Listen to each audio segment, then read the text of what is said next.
কত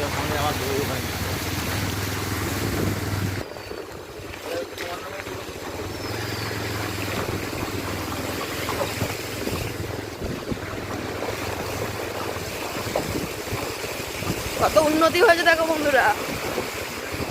একটু আস্তে চালাও বেশ, আমার আমি জামা কাপড় পরে আছি স্কুলের।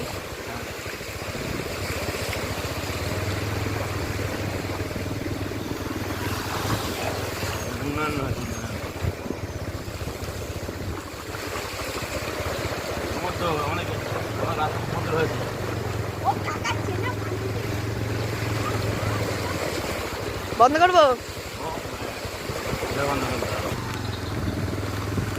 এই যে এটা গঙ্গা, আগেরটা আপনারা দেখলেন সেটা ছিল যমুনা, তার আগেটা ছিল ব্রহ্মপুত্র। পরপর পরপর আমাদের শিমুরালি দিয়ে নদী বয়ে চলেছে, আপনারা দেখতে পাচ্ছেন।